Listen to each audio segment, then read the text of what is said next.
Bonjour à tous. Aujourd'hui, on va parler un petit peu des ordinateurs de plongée et on va se faire un petit scénario pour voir les modifications d'affichage avec un ordinateur et on va partir du principe qu'on fait une plongée sans décompression obligatoire.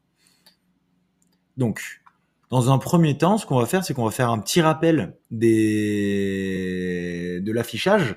Donc, on va partir sur un Scuba Pro Aladdin One. Donc, on a notre ordinateur ici. Ici, on va voir la profondeur actuelle. Ici, on va avoir le temps de plongée. Ensuite, on a un chiffre en dessous. Ça va être le temps sans décompression. Mais ce temps-là peut changer, on le verra dans une prochaine vidéo. Mais aujourd'hui, on se concentre uniquement sur une plongée sans décompression. Et en dessous, on va avoir deux autres informations. Donc, on va voir le pourcentage d'O2, si on fait une plongée à l'air ou si on fait une plongée nitrox. Et cet afficheur peut changer si on fait une remontée. Et si on commence à remonter rapidement, on peut voir afficher la vitesse de remontée. Et enfin, on va avoir la profondeur max. Voilà. Donc sur l'ordinateur, on retient profondeur actuelle, temps de plongée, temps sans décompression. Là, c'est l'O2 et là, c'est la profondeur max. OK ? Donc on commence de suite avec une plongée à 10 mètres. Donc là, on a notre petit plongeur qui est ici. Il est à 10 mètres. Profondeur actuelle sur l'ordinateur, on le lit, c'est 10. Le temps de plongée, on est à 3 minutes. Et ici, il va s'afficher un temps sans décompression de 99. 99, ça veut dire 99 minutes. L'ordinateur, il n'y a que deux afficheurs. Donc vu qu'il n'y a que deux afficheurs, par exemple, si on peut faire une plongée à cette profondeur pendant 130 minutes, mais il ne va pas nous indiquer 130 minutes. Il va dire 99, c'est-à-dire on est large. Voilà. Ensuite, notre plongeur descend, on va à 20 mètres, profondeur actuelle 20 mètres, temps de plongée 5 minutes. Et à 20 mètres, notre ordinateur, il va nous indiquer 40 minutes. Tous ces chiffres, c'est à titre indicatif. C'est vraiment pour comprendre comment fonctionne l'ordinateur. Donc, à 20 mètres, on va avoir, par exemple, 40 minutes à faire à 20 mètres pile poil. Et si on reste 40 minutes à 20 mètres pile poil, on va rentrer dans les paliers obligatoires. On continue à descendre, on arrive à 30 mètres. 30 mètres, 5 minutes. Et le temps sans décompression, il va être de 10 minutes. Ce qui veut dire que 10 minutes à 30 mètres, ça équivaut en termes de saturation d'azote à une plongée à 20 mètres durant 40 minutes. C'est énorme. C'est pour ça qu'au-delà de 20 mètres, on est obligé d'avoir un ordinateur de plongée, qu'on soit plongeur autonome ou plongeur encadré. Et là, on arrive à 40 mètres. 40 mètres, 7 minutes de plongée. On va avoir, par exemple, un temps sans décompression de 5 minutes. OK ? Parfait. On continue la simulation. Donc là, 8 minutes, temps sans plongée, enfin temps sans décompression, il ne nous reste plus que 4 minutes.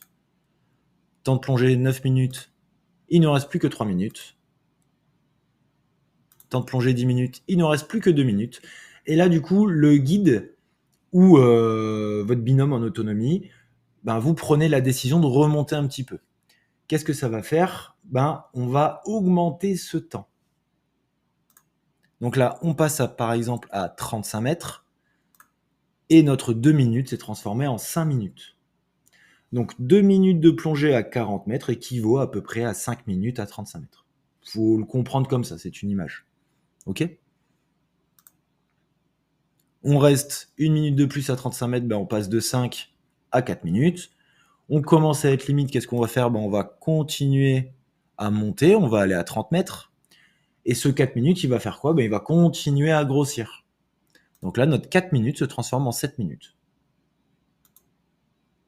On continue de monter, on repasse à 20 mètres. Et à 20 mètres, il ne nous reste plus que 18 minutes à faire à 20 mètres avant de rentrer dans les paliers obligatoires. On continue de monter, on arrive à 10 mètres. Et à 10 mètres, il nous affiche 73 minutes. À 10 mètres, il nous reste 73 minutes à faire avant de rentrer dans les paliers obligatoires. On continue à monter, on arrive à 8 mètres, et là il va nous indiquer 99.